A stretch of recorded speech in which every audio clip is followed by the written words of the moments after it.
مدد کعبی با مدد بگرداب بلا افتاد کشتی مدد کن یا معین الدین چشتی قادری امنارے یا غوث اعظمی صنم دمزہ شیخ احمد رضا خاں قطب عالمی صنم اور یا رسول اللہ تیری سرکار میں لاتا ہے رضا اس کو شفیع تیری سرکار میں لاتا ہے رضا اس کو شفیع جو میرا غوث ہے اور لاڈلا بیٹا تیرا خاموش بیٹھنے سے کام نہیں چلے گا سبحان اللہ چل کے بولیے سبحان اللہ امام احمد رضا فرماتے ہیں یا رسول اللہ تیری سرکار میں لاتا ہے رضا اس کو شفیع جو میرا غوث ہے اور لاڈلا بیٹا تیرا اور یا رسول اللہ یہ ناز یہ انداز ہمارے نہیں ہوتے اور جھولی میں اگر ٹکڑے تمہارے نہیں ہوتے یہ ناز یہ انداز ہمارے نہیں ہوتے جھولی میں اگر ٹکڑے تمہارے نہیں ہوتے اور ملتی نہ اگر بھیک حضور آپ کے در سے اس ٹھاٹ سے منگتوں کے گزارے نہیں اس ٹھاٹ سے منگتوں کے گزارے نہیں ہوتے اور بے دام ہی بک جائے یہ بازار نبی میں بے دام ہی بک جائے یہ بازار نبی میں اس شان کے سودے میں خسارے نہیں اس شان کے سودے میں خسارے نہیں ہوتے سب سے پہلے آقا انعامدار مدینے کے تاجدار دونوں عالم کے مالک و مختار احمد مجتبی محمد صلی اللہ تعالی علیہ وآلہ وسلم کی بارگاہ مقدسہ میں درود شریف کا نذرانہ پیش کیجئے پڑھیے بآواز بلند سیدنا مولانا محمد مبارک صلی صلاۃ و سلام علیہ یا رسول اللہ صلی اللہ علیہ وسلم اللہ پاک کا شکر و احسان ہے کہ اس نے مجھ کو علم دین کی دولت سے مالا مال فرمایا سبحان اللہ اور میں اس پر بالخصوص میرے والدین میرے بھائی عزیز و اقربا ان سب کا اگر میں پوری زندگی شکر ادا کروں تو میں شکر ادا نہیں کر سکتا اس لیے کہ یہ ایک ایسی دولت ہے انسان کے پاس اگر یہ ایک دولت آ جائے علم دین دنیاوی علم کی نہیں علم دین کی اگر کسی شخص کے پاس دولت آ جائے وہ پوری دنیا کو فتح کر سکتا ہے اور اس چیز کو میں یوں ہی نہیں فرما رہا ہوں بلکہ خود حضور صلی اللہ تعالی علیہ وسلم نے فرمایا کہ میں علم کا شہر ہوں شہر اور حضرت علی اس کا دروازہ ہے سبحان اللہ اگر کوئی شخص وہ حضرت علی حیدر کرار کہ جنہوں نے خیبر کے دروازے کو اپنے ایک ہاتھ سے اٹھا دیا سبحان اللہ اگر کوئی شخص اس دروازے سے ہو کر کے حضور کے دربار کا علم لے تو پھر وہ شخص کیسے دنیا فتح نہیں کر سکتا سبحان اللہ اس لیے کہ ہمارے صحابہ کرام نے تو دنیا فتح کی قیصر و کسریٰ اللہ تبارک و تعالیٰ نے ان کے قدموں میں لا کر کے ڈال دیا وہ کس لیے ڈالا اس لیے نہیں ڈالا کہ ان کے دلوں میں دنیاوی محبت تھی بلکہ انہوں نے دنیاوی محبت کو نکال کر کے انہوں نے اپنے دل سے دنیا کا خوف نکال کر کے قیصر و کسریٰ کے بادشاہ کا خوف اپنے دل سے نکال کر کے اللہ تبارک و تعالیٰ کا خوف انہوں نے اپنے دلوں میں بسایا حضور کی محبت کو انہوں نے اپنی نس نس میں پرو لیا اللہ تبارک و تعالیٰ نے انہیں ایسے اعزاز و اکرام سے نوازا کہ ساری کائنات کی ملکیت حضرت فاروق اعظم کے قدموں میں لا کر کے ڈال دی ساری کائنات کی ملکیت ابو بکر صدیق کے قدموں میں لا کر کے ڈال دی ساری کائنات کے خزانے حضرت عثمان غنی کے قدموں میں لا کر کے ڈال دیے وہ اس لیے ڈالے کہ ان کے دلوں میں اللہ کے رسول کی محبت اور دنیاوی محبت کو چھوڑ کر کے اللہ کا خوف ڈالا وہاں سے ہم کو یہ سبق ملتا ہے کہ اے لوگوں تم اپنے دلوں میں اللہ کا خوف اور کہیں بسا لو تو تم دنیا کو فتح کرتے ہوئے نظر آؤ. سبحان اللہ اللہ رسول اللہ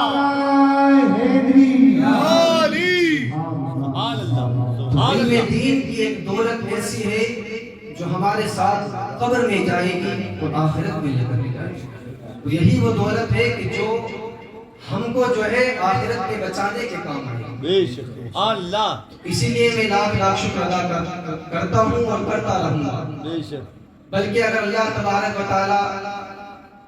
کبھی اللہ میرے والدین کا سایہ میرے سروں پر قادر قائم و دائم فرمائے, ہم سبھی کے والدین کا سایہ ہمارے سروں پر قائم و دائم فرمائے. آمین آمین. اللہ تبارک و تعالی نے اپنے حبیب صلی اللہ تعالی علیہ وسلم کو بہت اعزاز و اکرام سے نوازا, بلکہ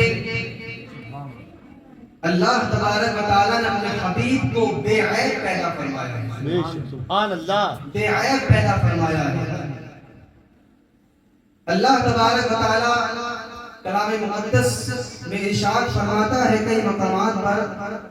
هو الذی یصورکم فی الارحام کیف یشاء. اللہ فرما رہا ہے کہ میں نے انسان کو پیدا فرمایا ہے جس طرح میں نے خود چاہا. سبحان اللہ. کیا فرما رہا اللہ تبارک و تعالی کہ میں نے انسان کو ایسا بنایا کہ جیسا میں نے چاہا. اللہ تبارک و تعالی نے خود اپنی مرضی کے مطابق انسان کو کالا بنایا, گورا بنایا,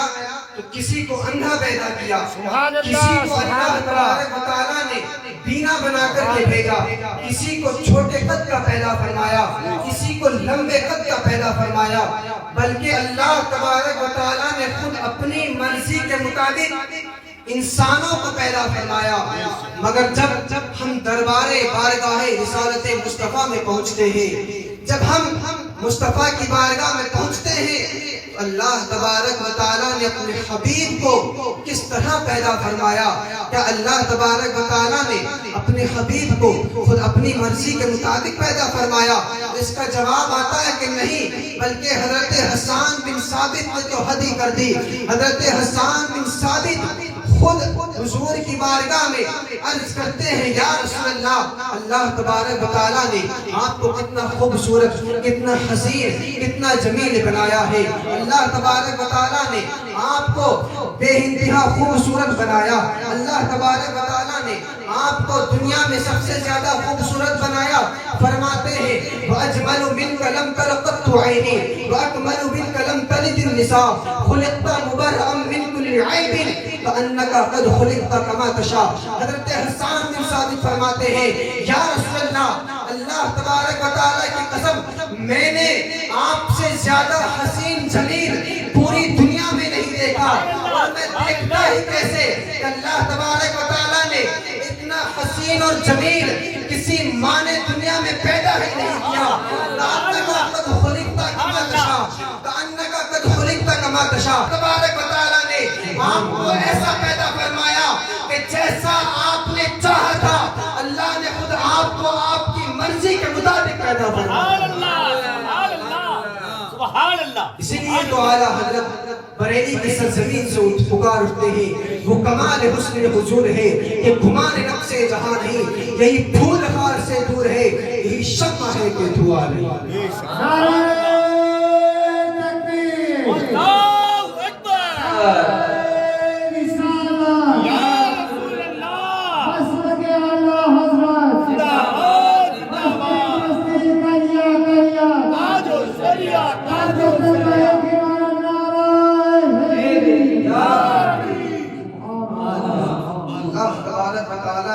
حبیب کو بے عیب پیدا فرمایا. اور اگر انسان کتنا ہی بے عیب ہو دنیا میں, حالانکہ انسان غلطیوں کا مجسمہ ہے, گناہ کرنے کا مجسمہ ہے, مگر انسان دنیا میں رہ کر کے کتنا ہی بے عیب بن جائے, مگر اس کے اندر کچھ عیب ایسے ہوتے ہیں کہ جو ہمیشہ رہتے ہیں, اور وہ اللہ کی طرف سے ہیں. اور وہ عیب کیا ہے؟ وہ عیب یہ کہ انسان کا دور کی آواز نہ سننا, یہ بھی ایک عیب ہے. انسان کا زیادہ دور نہ دیکھنا یہ بھی اس کے اندر ایک عیب ہے. انسان اگر دور کا نہ سنے اس کو لوگ بہرا بھی کہہ سکتے ہیں. پاس کا نہ سنے انسان اس کو بہرا کہہ سکتا ہے. مگر قربان جاؤ آمینہ کے لال پر کہ اللہ تبارک و تعالیٰ نے اپنے حبیب کو ایسا سماعت والا پیدا فرمایا کہ اگر ہم آج راجستھان کی سرزمین پر بیٹھ کر کے حضور کو یاد فرمائے تو ہمارا یہ عقیدہ ہے حضور اپنی قبر میں ہماری آوازوں کو سنتے ہیں. ہماری دعاؤں کو حضور کی بارگاہ میں بھیجا جاتا ہے. ایک صحابی رسول حضور کی بارگاہ میں آتے ہیں, عرض کرتے ہیں یا رسول اللہ میں آپ کا دیوانہ بچپن سے ہوں. حضور نے فرمایا وہ کیسے؟ وہ کہتے ہیں کہ میں نے آپ کو جب آپ بچپن میں کھیل رہے تھے, رات کا وقت تھا, چاند چوندھویں رات کا چمک رہا تھا, آپ چاند کی طرف اشارہ کر رہے تھے, گویا چاند آپ کے اشاروں سے کھیل رہا ہے. اس طرح آپ چاہ رہے ہیں چاند کبھی آگے جا رہا ہے کبھی پیچھے جا رہا ہے. اس طرح وہ بیان کرتے ہیں. حضور نے فرمایا کہ ہاں میں چاند سے باتیں کرتا ہوں, چاند مجھ سے باتیں کرتا ہے. اور فرمایا کہ جب چاند ڈوبتا ہے تو ڈوبنے کے بعد میں جب اللہ تبارک و تعالیٰ کی بارگاہ میں سجدہ کرتا ہے تو میں اس کے اس سجدہ کرنے کی آواز کو بھی سنتا ہوں. تبھی تو بریلی کی سرزمین سے آواز آتی ہے, دور نزدیک کے سننے والے وہ کان, کانے لالے کرامت پہ لاتے سنتے.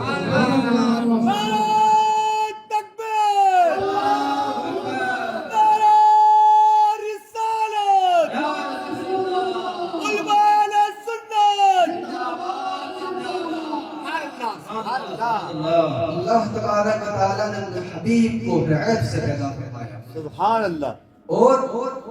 اللہ تبارک و تعالیٰ نے انسان کو اللہ تبارک و تعالیٰ اپنے پاس بلائے گا. انسان میں تجھ کو اپنے پاس بلا رہا ہوں, بلکہ اللہ تبارک و تعالیٰ نے ہم کو دعا دی. آیت کریمہ ربنا آتنا فی الدنیا, اللہ تبارک و تعالیٰ فرما رہے اے بندے تو دنیا میں جا رہا ہے,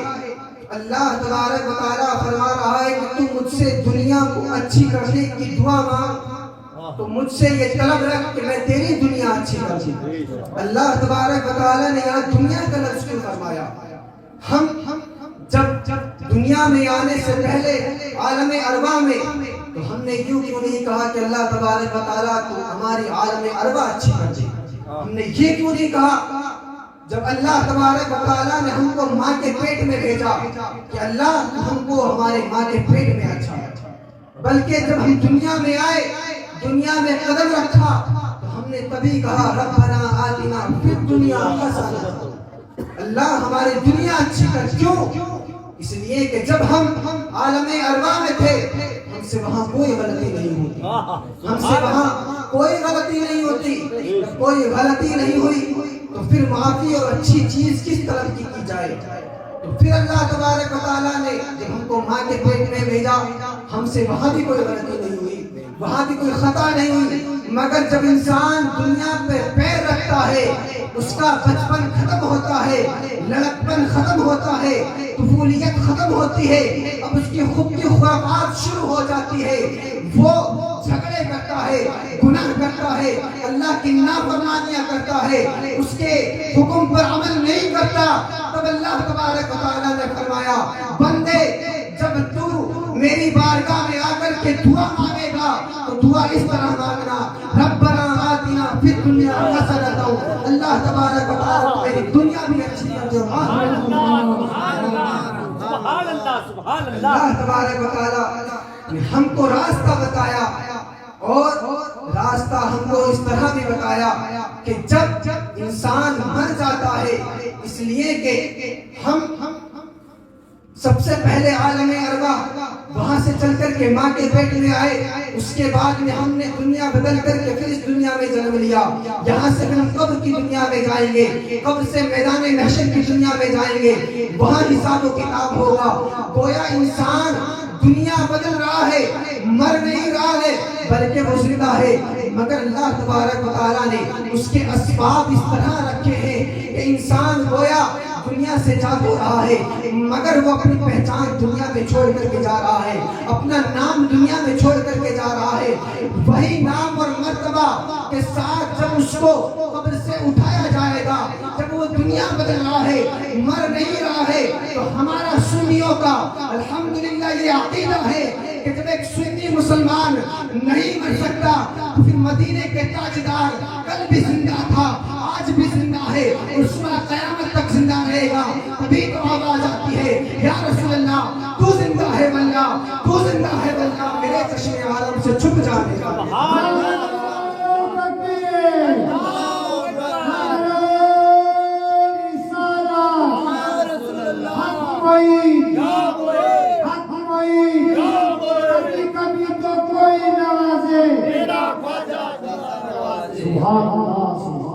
اللہ تبارک و تعالیٰ نے اپنے حبیب پر جو کرم فرمایا ہے, جو عظمت بخشی ہے, اور ہمارے صحابہ اکرام کا عقیدہ دیکھیے, ذرا حضور پر عقیدہ دیکھیے ہمارے صحابہ اکرام کا, کہ اگر آج انسان کہ ایک دوسرے کی باتوں پر بھروسہ نہیں کر سکتا, آج انسان ایک دوسرے کی باتوں پر بھروسہ نہ کر کے اس کو دھوکہ دیتا ہے, اس کو دل دکھاتا ہے, مگر اللہ کے پیارے حبیب پر اس صحابہ کرام کا بھروسہ دیکھیے. جب مکہ المکرمہ میں حضور پر کفار قریش ظلم کر رہے تھے, گویا ظلم سے اتنے آگے بڑھ گئے کہ وہ حضور کو مارنے کے لیے حضور کے حجرے تک آ گئے, تو حضور تک یہ خبر پہنچی کہ لوگ آپ کو مارنے کے لیے آ رہے ہیں, کفار آپ کو مارنے کے لیے آ رہے ہیں. حضرت ابوبکر صدیق اور حضرت علی آپ کے ساتھ میں تھے. گویا حضور صلی اللہ تعالیٰ علیہ وسلم کے پاس کفار قریش کی, مکہ المکرمہ کے کفار کی کچھ چیزیں رکھی ہوئی تھی جو امانت کے طور پر رکھی ہوئی تھی. حضور کو حکم ہوا کہ آپ مکہ سے ہجرت کر کے مدینہ چلے جائیے, تو حضور نے اس رات میں حضرت علی کو بلایا. بلانے کے بعد نے کہا, حضرت علی, اے علی, یہ کچھ سامان ہے, کل تم میرے بعد میں مدینے آنا, مگر مدینے آنے سے پہلے تم ان سامان کو فلاں لوگ تک پہنچا دینا, جس کی یہ امانتیں ہیں ان تک یہ امانتیں تم پہنچا دینا. حضرت علی نے ان امانتوں کو لیا. لینے کے بعد میں آپ حضور کے بستر انور پر لیٹ گئے, آرام فرما رہے ہیں, سو رہے ہیں, مگر حضور کے حجرے سے باہر 40 کفار تلوار لے کر کے کھڑے ہیں, حضور کو مارنے کے لیے کھڑے ہیں, حضور کا قتل کرنے کے لیے کھڑے ہیں کہ کب حضور باہر نکلے اور ہم حضور کو مارے. مگر حضرت حضور صلی اللہ تعالیٰ علیہ وسلم نے حضرت علی کو حکم دیا, آپ میرے بستر پر لیٹ جاؤ, صبح اٹھنا, یہ امانتیں فلاں کفار کو دینا, دینے کے بعد میں مدینہ واپس آ جانا. حضور صلی اللہ تعالیٰ علیہ وسلم جس گیٹ کے باہر کفار قریش کھڑے تھے 40 لوگ, اسی دروازے کو کھولا. کھولنے کے بعد میں آپ کے ہاتھ میں کنکریاں تھی, ان کنکریوں کو آپ نے کفار کی طرف پھینکا, حضور نکل کر چلے گئے, مگر کفار قریش کو حضور نظر نہیں آئے. اب ذرا غور کیجئے, حضرت علی اس بھیانک منظر میں کہ 40 لوگ باہر کھڑے ہیں قتل کرنے کے لیے. حضرت علی سے پوچھا گیا, اے علی بتاؤ, کیا تمہیں موت سے ڈر نہیں لگتا, کیا تمہیں موت سے ڈر نہیں لگا کہ لوگ باہر مارنے کے لیے کھڑے ہیں اور تم حضور کے بستر پر آرام فرما رہے ہو. حضرت علی نے فرمایا کہ میں اپنی زندگی میں اتنے سکون کی نیند کبھی نہیں سویا تھا جس دن اس رات میں اتنے سکون کی نیند سویا تھا. حضرت علی فرما رہے ہیں کہ مجھے موت کا ڈر اس لیے نہیں تھا کہ میری زندگی کی اگر کسی نے ضمانت لی تھی تو وہ دنیا دار نے نہیں لی تھی بلکہ آمنہ کے لال نے لی تھی. حضور نے فرمایا تھا کہ صبح اٹھنا اور یہ امانتیں بانٹنے کے بعد میں مدینے واپس آ جانا. گویا حضور نے کہا ہے کہ صبح اٹھنا ہے, تب حضور کی زبان سے یہ نکل گیا علی صبح اٹھنا ہے, گویا وہ بات جھوٹی نہیں ہو سکتی. حضرت علی فرماتے ہیں میں کسی اور دن مر جاتا مگر مجھے یہ یقین تھا مجھے اس وقت موت نہیں آئی.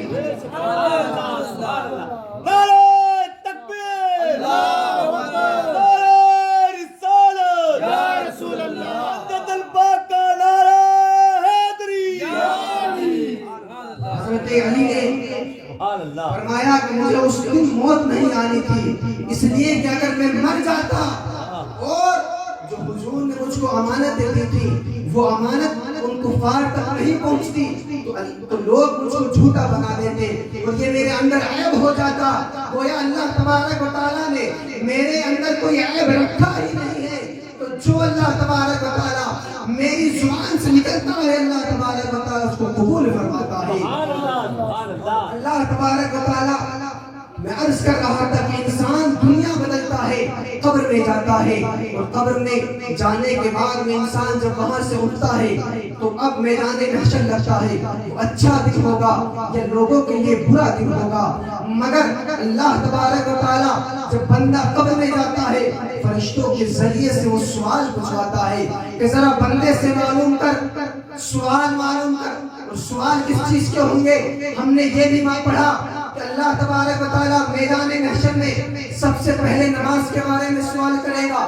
سب سے پہلے نماز کے بارے میں سوال کرے گا، مگر ہم کو یہ بھی دھیان رکھنا چاہیے کہ سوال کس سے ہوگا اور کیا سوال ہوگا، سوال کس سے ہوگا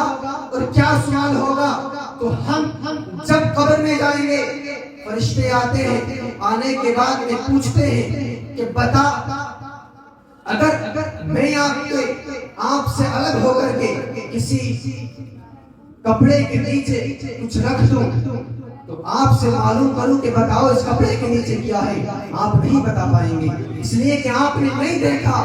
آپ یہ کہیں گے کہ ہم کیسے بتائیں، اس لیے کہ آج تو دنیا میں چہرہ دیکھ کر کے کسی کی پہچان نہیں ہوتی، سلام کیا جائے، اس کو آداب کیا جائے، نمستے کیا جائے، کچھ نہیں سمجھتے کیا جائے، یہ ہماری حالت ہے۔ تو جب اس انسان کو پردے میں رہتا ہے اس کو ہم نہیں پہچان سکتے، آپ اس سے معلوم کریں گے کہ بتا تیرا رب کون ہے، تو وہ یہی کہے گا۔ اگر اس نے یہ کہہ دیا کہ میرا رب اللہ ہے، ہم کو پتہ لگ جائے گا کہ یہ ایک مسلمان ہے، یہ اللہ کو ماننے والا ہے، یہ اللہ کی تقلید کرنے والا ہے۔ اب سوال یہ آتا ہے کہ خدا کو ماننے والے تو بہت ہیں، دنیا میں لاکھوں کروڑوں خدا موجود ہیں، لوگوں نے اپنے اپنے بنائے ہوئے ہیں، یہودی ہیں وہ خدا کو مانتے ہیں، نصرانی ہیں وہ خدا کو مانتے ہیں، بدھزم کے لوگ ہیں وہ خدا کو مانتے ہیں، گویا ہر دھرم کے موجود دنیا میں موجود۔ اب اگلا سوال آتا ہے، گویا انسان اس مردے سے پوچھ لے ماں دین کا، تیرا دین کیا ہے، پتہ لگ جائے گا کہ بدھزم کا ماننے والا ہے یا سکھ ہے، عیسائی ہے، پتہ لگ جائے گا۔ اب انسان اس سے پوچھتا ہے بتا تیرا رب کون ہے، وہ کہتا ہے میرا رب اللہ ہے۔ پھر دوسرا سوال ہوتا ہے بتا تیرا دین کیا ہے، وہ کہتا ہے میرا دین اسلام ہے۔ اب پتہ لگ گیا کہ یہ اللہ کو ماننے والا ہے اور اس کا دین اسلام ہے، پتہ لگ گیا کہ دین کا ماننے والا ہے، اس کے مذہب کا پتہ لگ گیا۔ اب بات آتی ہے عقیدے کی، جہاں دیکھو دوسرے عقیدے کے لوگ موجود ہیں، 72 فرقے موجود ہیں، پتہ نہیں کون سے عقیدے کا ہے، حضور کو مانتا ہے یہ نہیں مانتا، نبیوں کو مانتا ہے یہ نہیں مانتا، صحابہ کو مانتا ہے یہ نہیں مانتا۔ گویا تیسرے جواب میں اللہ تبارک و تعالیٰ نے اپنے حبیب کے بارے میں معلوم کرایا، اے بندے فرشتے اس بندے سے پوچھ کہ تو میرے رسول کے اس شخص کے بارے میں کیا کہتا تھا۔ اگر اس کا جواب یہ آ گیا کہ یہ اللہ کے رسول ہے، یہ اللہ کے نبی ہے، گویا پتہ لگ جائے گا کہ یہ میرا ماننے والا ہے، یہ اسلام کا بھی ماننے والا ہے، اور اسی کے ساتھ ساتھ یہ میرے تمام نبیوں کا ماننے والا ہے۔ اللہ اکبر، رسول اللہ، مرحبا مرحبا